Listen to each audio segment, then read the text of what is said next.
Shalom, selamat pagi Bapak Ibu serta saudara yang dikasih oleh Tuhan.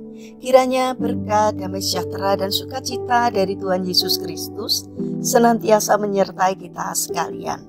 Sebelum kita mendengarkan firman Tuhan dan renungan, marilah kita berdoa. Tuhan Allah Bapa yang Maha Baik, sungguh kami bersyukur dan berterima kasih atas kebaikan dan kemurahan-Mu, karena Engkau Tuhan yang selalu melindungi dan memberikan pertolongan dalam kehidupan kami. Jika saat ini kami akan mendengarkan firman-Mu, kami memohon Tuhan mengurapi kami dengan Roh Kudus-Mu agar kami dapat mengerti dan memahami apa yang Tuhan sampaikan kepada kami, sehingga iman dan karakter kami semakin hari semakin baik dan semakin berkenan di hadapan-Mu. Mampukan kami untuk menjadi anak-anak-Mu yang mentaati firman-Mu. Terima kasih Tuhan. Di dalam nama Tuhan Yesus Kristus kami berdoa. Amin. Bapak Ibu serta saudara yang terkasih, bacaan firman Tuhan saat ini diambil dari TB2, Kitab Amsal pasal 26 ayat 23. Demikianlah sabda Tuhan. Bagaikan pecahan periuk bersalutkan kotoran perak, demikianlah bibir manis dengan hati jahat. Tema renungan saat ini adalah jaga hati dari kejahatan.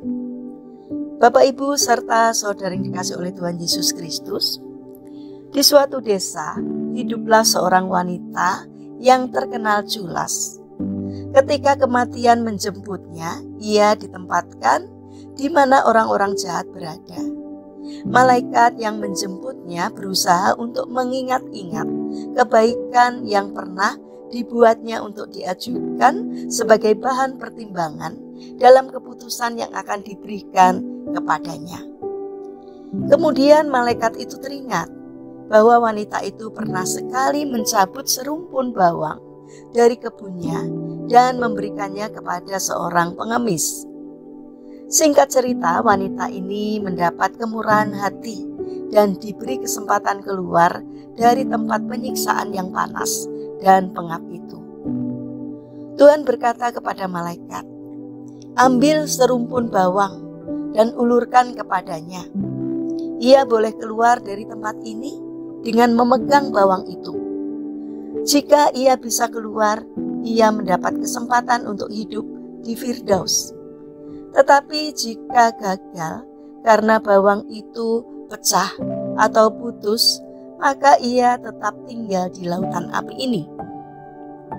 Kemudian malaikat mengambil serumpun bawang dan mengulurkannya kepada wanita itu. "Peganglah bawang ini erat-erat, karena aku akan menarikmu dengan ini." Ketika ia sudah terangkat, beberapa orang penghuni lautan api itu memegang kakinya, supaya mereka bisa ikut naik. Ketika wanita itu menyadarinya, ia mengibaskan kakinya supaya orang-orang itu terjatuh. Ia berteriak, "Sayalah yang akan ditarik, bukan kalian. Ini adalah bawangku, bukan bawang kalian. Lepaskan kakiku." Karena hentakan kakinya yang keras, maka putuslah bawang itu dan wanita itu kembali ke dalam lautan api itu. Bapak Ibu serta saudara yang terkasih, dari ilustrasi cerita tersebut kita diingatkan untuk menjaga hati. Hati adalah tempat yang rentan untuk bertumbuhnya benih-benih jahat. Dalam hati yang jahat terdapat benih-benih kecurigaan, iri hati, balas dendam, kesombongan, amarah, ketidakpedulian, takut disaingi, minta dihormati, korupsi, tipu muslihat, dan lain-lain. Sedikit saja terbuka kesempatan, maka benih itu akan mulai menancapkan akarnya dan bertumbuh dengan cepat seperti benalu. Kalau tidak waspada, maka ia akan segera menguasai dan mengendalikan hidup kita. Mungkin orang tidak mengetahui kejahatan apa saja yang saat ini akar-akarnya sudah menancap di hati kita. Tetapi Tuhan tahu.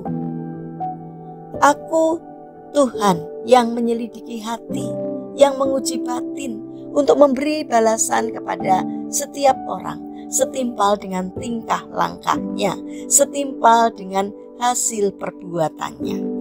Yeremia 17 ayat 10. Karena itu setiap hari jaga dan bersihkanlah hati dari benih-benih yang jahat. Jangan beri celah untuk hal-hal jahat masuk ke dalam hati kita. Karena itu mintalah kepada Tuhan untuk memimpin hidup kita setiap saat, agar kita dapat terhindar dari perbuatan jahat. Mari kita berdoa. Tuhan Yesus yang Maha Baik, jagalah hati kami agar tidak ditumbuhi akar-akar kepahitan yang dapat merusak kehidupan rohani kami. Terima kasih Tuhan atas firman-Mu. Saat ini kami berdoa bagi mereka yang mengalami permasalahan dan kesulitan hidup. Kiranya Tuhan berkenan hadir untuk menolong mereka. Bagi mereka yang terbaring sakit dalam pergumulan sakitnya, kami mohon kiranya Tuhan memberkati setiap upaya apapun yang dilakukannya. Kiranya Tuhan berkenan untuk menyembuhkannya. Saat ini kami berdoa untuk pemerintahan bangsa dan negara kami. Berikanlah hikmat kepada para pemimpin bangsa kami, agar di dalam menjalankan tugasnya, di dalam mengambil keputusan, merupakan suatu hal yang baik, mengabdi kepada masyarakat dan berupaya untuk kesejahteraan rakyat. Biarlah Engkau yang menolong. Berikan hati nurani yang murni di dalam memberikan pengabdian terhadap bangsa dan negara ini. Terima kasih Tuhan, kami berdoa juga untuk bangsa-bangsa yang ada di dunia.